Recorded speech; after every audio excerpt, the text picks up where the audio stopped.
Welcome to the latest update. मैं हूं मिर्जा नाजिम भाई।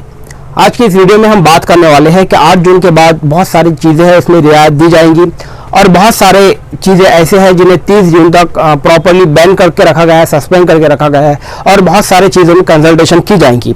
क्या ये हमारे लिए बेनिफिट है या फिर हमें इसमें किस तरह से जीना चाहिए? अपनी बात रखने से पहले मैं आपको एक बात बताना चाहता हूं। देखिए, अभी सेंट्रल गवर्नमेंट दो तरह की चीज़ें हैं, चैलेंजेस को फेस कर रही है। पहला एक है कि हमारे कंटिन्यूसली जो कोविड-19 के पेशेंट है वो कंटिन्यूसली उसके पेशेंट है वो संख्या है वो इंक्रीज हो रही है। दूसरा ये कि हमारी जो इकोनॉमी है वो नीचे नीचे नीचे आते जा रही है। नहीं हमारे नेशनल लेवल की ही नहीं, अगर हम स्टेट लेवल की बात करते हैं, हर स्टेट में पैसा खत्म हो रहा है, मजदूर नहीं है अभी और ऐसा लेबर नहीं है जिसकी वजह से स्टेट गवर्नमेंट को अभी फायदा हो। सबसे बड़ा जो हमारी है बैकबोन हमारी इकोनॉमी की वो है ट्रेन। वो ट्रेन पूरी तरह से बंद है। अब हमारे हिंदुस्तान ही की बात नहीं, अगर हम दुनिया के लेवल पर देखा जाए तो ग्लोबल जो पूरी वर्ल्ड है तो ग्लोबल इकोनॉमिक क्राइसिस से गुजर रही है। तो गवर्नमेंट को दो तरह के चैलेंजेस हैं। अगर वो लॉकडाउन को खोल देते हैं तो जिस तरह से कोविड-19 के पेशेंट बढ़ रहे हैं तो उससे ज़्यादा संख्या में लोगों में वो संक्रमित पाए जाएंगे कोविड-19 से। दूसरा ये है कि अगर हम लॉकडाउन को प्रॉपर बंद करते हैं तो हमारी जो इकोनॉमी है वो उसकी हालत और खस्ता होते जाएंगी। तो सिचुएशन को मेंटेन रखने के लिए गवर्नमेंट ने ये फैसला किया है। दूसरी बात आपको मैं बता दूं कि बहुत सारे लोग हैं तो उनकी एक रुझान ये बना हुआ है कि जैसे ही लॉकडाउन खुलता है तो हम अपने जो काम रुके हुए उसको कंप्लीट करेंगे। देखिए, मैं आपको एक बात बता दूं कि लॉकडाउन जो खुला है ये प्रॉपर हमारे काम के लिए खुला है, हमारे जो ड्यूटी है उसको निभाने के लिए खुला है।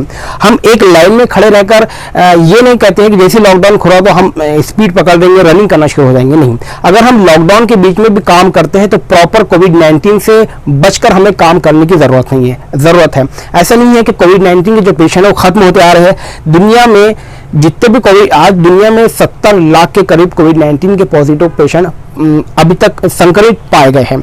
हिंदुस्तान में सबसे बड़ा आंकड़ा हमें देखने मिला वो 8,000 के करीब लोग इन्फेक्टेड हैं।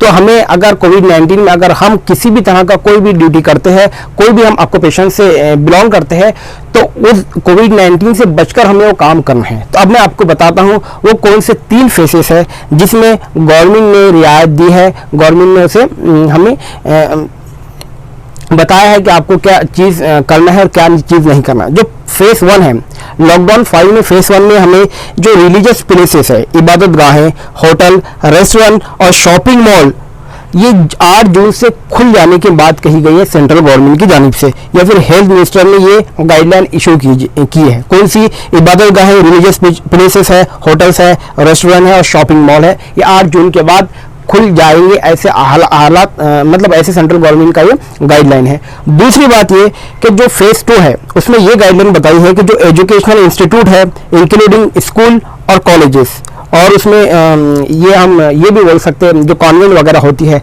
उसकी भी हम इसमें बात कर सकते हैं। ये भी कंसल्टेशन किया जाएगा इस बारे में, किससे? स्टेट गवर्नमेंट से एक मशवरा लिया जाएगा कि आपके जिस एरिया में स्कूल है, कॉलेजेस है, क्या उसे हम ओपन कर सकते हैं। अगर वो रेड जोन में है तो बिल्कुल बंद रहेगा और वो स्टेट गवर्नमेंट पर निर्भर करता है कि वो किस तरह से उसको ओपन करते हैं या फिर किस तरह से गाइडलाइन बनाते हैं। उसके अलावा गवर्नमेंट कंसल्टेशन करेंगे पेरेंट्स से।